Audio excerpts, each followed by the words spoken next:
নাম হচ্ছে শান্তা। তো আমি আমার কিছু গল্প নিয়ে আপনাদের মাঝে আসছি। বাবা মার কথা না আসলে যাই হয়, কিন্তু আমিও ছিলাম এরকমই। আমি আমার বাবা মায়ের একটা অবাধ্য একটা মেয়ে ছিলাম, কিন্তু শেষ পর্যন্ত আমি আমার ভুলটা বুঝতে পারছি। ও কথা আছে না, তো কি করব, ময়মোর বেদের কথা না আসলে যাই হয়। আজ আমার বাবা মায়ের কথা শুনিনি দেখে আজ আমার পোড়া কপাল। তো দুঃখের বিষয় আর কি বলবো, তাহলে আপনাদের মাঝে বলি। আমি যখন স্কুলে পড়তাম, একটা ছেলের সাথে প্রেম করে আমার বিয়ে হয়। তো এখানে আমি সংসার প্রায় 3 বছর মতন করা হলো। 3 বছর করা হলো, যখন প্রেগনেন্ট, তখন আমার স্বামী মানে খুব নেশাপানি করে রুমে আসে। ওকে কিছু ভালো মন্দ জিজ্ঞেস করি, কোনো বাজার ঘাট করে না, কোনো কিছু করে না। তো আমি হঠাৎ করে এইভাবে অনেকটা দিনই প্রায় 3-4 মাস কাটালাম ভালোই। তো আমি আমার বাবার কাছ থেকে কিছু কিছু নিয়ে, তো বড় আপুর কাছ থেকে কিছু নিয়ে, তো আমি আমার সংসারটা চালাইতাম। আমি নিজেও খাইতাম, ওকেও খাবার দিতাম। ওই কোনো বাজার সদাই করতো না, কোনো কিছু করতো না, শুধু টই টই করতো, ঘুরতো ফিরতো, আনন্দ করতো, মাস্তি করতো।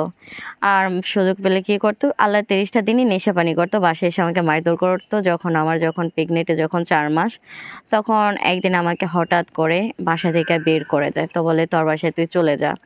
আমি তখন ওই ঝড় তুফানের মধ্যে কোথায় যাব, কী করব, কোনো উপায় না পেয়ে আমি এক স্কুলের বারান্দায় যেয়ে দাঁড়িয়েছিলাম। বারান্দায় দাঁড়িয়ে থাকার পর যখন অত রাত্রে আমি কোথায় যাব, তখন ওইখানে আমি দাঁড়িয়ে ছিলাম, একটা বয়স্কর একটা মহিলা এসে আমাকে বলে, কি মা তুমি এখানে কেন এই অবস্থার মধ্যে? আমাকে উনি দেখে বুঝতে পারছে আমি একটা প্রেগনেন্ট মানুষ। তো আমাকে ধরে ওনার বাসায় উনি আমাকে নিয়ে যায়। নিয়ে যাওয়ার পর আমাকে বলে, তোমার বাসা কোথায়, তুমি এখানে কেন আসছিলা? পরে আমি বিস্তারিত সব কিছু আমার পরিচয়টা আমি ওনাকে দিলাম। দেওয়ার পরে বলে, আচ্ছা ঠিক আছে, যদি তোমার বাবার নাম্বার থাকে তাহলে তোমার বাবার নাম্বারটা দাও, তোমার বাবাকে ফোন দিয়ে বলে আসার জন্য। তো সকাল হলো, সকাল হওয়ার পর আমার বাবাকে ওই আন্টি ফোন দিল। ফোন দেওয়ার পর আমার বাবা আসলো। আসার পর আমার বাবা বলে, মারে তোর আগেই বলছিলাম তো, হ্যাঁ, দেশি পুট্টি ভালো, বিদেশি রুই ভালো না। যাকে পছন্দ করে দিব তো তার সাথে তুই বিয়ে কর, কিন্তু আমাদের পছন্দ মতন তার বিয়ে করলি না, তোর কপাল তুই খাইছিস। এখন কি করার আছে? কোনো কিছু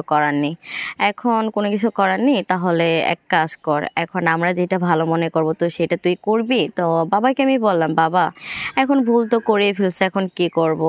এখন আমার ভুলের মাসুলটা তো আমি তো পাচ্ছি, তাই না?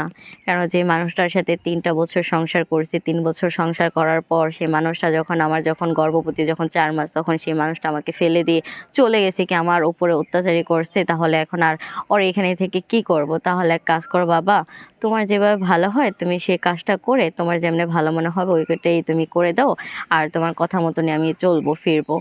তো সেভাবে ওইখানে ওকে জিজ্ঞেস করলো, তো মানে ওই কি চায়, ওই সংসার করতে চায় নাকি ওই এমনই চায়, ওর কি মানে যখন আমার বাবা জিজ্ঞেস করে, তো বলে কি, আপনার মেয়ে আপনি নিয়ে যান, আমি যে জগতে আছি এই জগতেই থাকতে চাই, কেন আপনার মেয়েকে দিয়ে আমার হবে না? তো পরে আমার বাবা বলে, আচ্ছা বাবা, তো আমার মেয়েটা তোমার সাথে বিয়ে করেই তো ভুল করছে, তাহলে আমার মেয়েটাকে আমি নিয়ে যাই। আমার মেয়েটার মুখে আমি খাবার তুলে দিতে পারি, তাহলে আমার নাতিনের মুখে আমি খাবার তুলে দিতে পারবো।